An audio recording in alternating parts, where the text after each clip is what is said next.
नमस्कार, मी सिद्धेश ताकवले आणि आपण पाहताय जय महाराष्ट्र बुलेटिन मध्ये आपल्या सगळ्यांचं स्वागत। बुलेटिनच्या सुरुवातीलाच बातमी आहे मनसेच्या वर्धापन दिनाची। किल्ले रायगडाच्या पायथ्याशी मनसेचा वर्धापन दिन साजरा होतोय। मनसे अध्यक्ष राज ठाकरे काय बोलणार याकडे सध्या सर्वांचंच लक्ष लागलंय। वर्धापन दिनानिमित्त विशेष कार्यक्रम सुद्धा आयोजित करण्यात आला।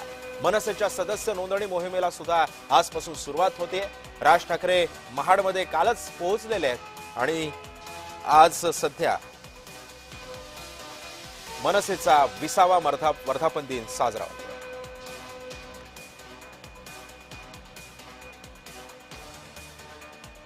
सर, पहिल्यांदाच रायगडच्या पायथ्याशी हा वर्धापन दिवस साजरा होतोय। काय नेमकं कार्यकर्त्यांना मार्गदर्शन?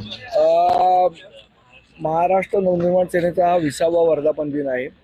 हा रायगडच्या पायथ्याशी साजरा करायचं अनोखं असं निर्णय सन्माननीय राजसाहेबांनी घेतला। त्याप्रमाणे आज सगळेजण आम्ही छत्रपती शिवाजी महाराजांच्या दर्शनासाठी इथे आलेलो आहोत। छत्रपती शिवाजी महाराज म्हणजे ऊर्जा देणारं स्थान आणि पक्षाच्या वर्धापन दिनी नवीन सुरुवात करायला ऊर्जा घेण्यासाठी म्हणून आज छत्रपती शिवाजी महाराजांना अभिवादन करून आमच्या सदस्य नोंदणीची सुरुवात आज आम्ही करणार आहोत। सन्माननीय राजसाहेबांच्या हस्ते ही सुरुवात होईल। आज आता थोड्याच वेळात साहेब वरती गडावर जातील, छत्रपती शिवाजी महाराजांचं दर्शन घेतील। खाली येऊन इथे जो सभामंडप उभारलेला आहे तिथे येऊन सदस्य नोंदणी करतील। अजेश नाटकर, जय महाराष्ट्र न्यूज, रायगड। दरम्यान वर्धापन दिनानिमित्त राज ठाकरेंचं मनसैनिकांना आवाहन करण्यात आलं। पावत राज ठाकरे काय म्हणतात? मराठी माणूस आणि मराठी भाषेसाठी आक्रमकपणे लढणाऱ्या विचारांचा हा वर्धापन दिन आहे। सोमवारी 9 मार्चला रायगड किल्ल्यावरती जाऊन छत्रपती शिवाजी महाराजांना अभिवादन करून सदस्य नोंदणीची सुरुवात करणार। रायगड हा शिवराज्याभिषेकाचा साक्षीदार असलेला पवित्र किल्ला आहे। अशा ऐतिहासिक ठिकाणाहून ही मोहीम सुरू करणं अतिशय महत्त्वाचं आहे।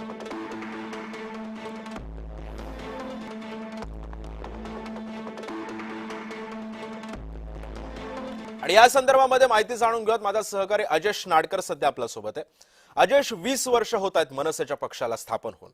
आज मनसेची गट नोंदणी आणि सदस्य नोंदणीचा सुद्धा शुभारंभ होतोय। रायगड हा किल्ला नोंदवलेला आहे आणि रायगडाचं महत्व सुद्धा राज ठाकरेंनी आवाहन करताना सांगितलंय। काय काय होऊ शकतं आज दिवसभरात? राज ठाकरे पदाधिकाऱ्यांना काय कानमंत्र देऊ शकतात आणि सध्या कशी तयारी करण्यात आली मनसेकडून? खरं तर सिद्धेश, आपण पाहिला तर रायगड किल्ला हा ऐतिहासिक आहे आणि याच किल्ल्यावरून अनेक जण जे आहेत ते या ठिकाणी छत्रपती शिवाजी महाराजांना अभिवादन करून एक ऊर्जा घेऊन जातात आणि नवीन जी आहे ती इनिंग चालू होते। आज आपण पाहिलं तर 20 वर्षांनंतर पहिल्यांदाच स्वराज्याची राजधानी किल्ले रायगडच्या पायथ्याशी मनसेचा जो आहे तो वर्धापन दिवस साजरा होत आहे। आणि या वर्धापन दिवस साजरा होण्याच्या पूर्वी सन्माननीय मनसेचे अध्यक्ष राज ठाकरे जे आहेत आपल्या नेत्या आणि कार्यकर्त्यांबरोबर किल्ले रायगडावर जाऊन छत्रपती शिवाजी महाराजांना अभिवादन करणार आहेत। जगदीश्वर मंदिरात जाऊन त्या ठिकाणी दर्शन घेणार आहेत। समाधीला देखील नतमस्तक होणार आहे आणि त्यानंतर जे आहेत ते या सभे ठिकाणी येणार आहेत आणि या सभेला नेमकं काय मार्गदर्शन करतात हे पाहणं महत्त्वाचं ठरणार आहे।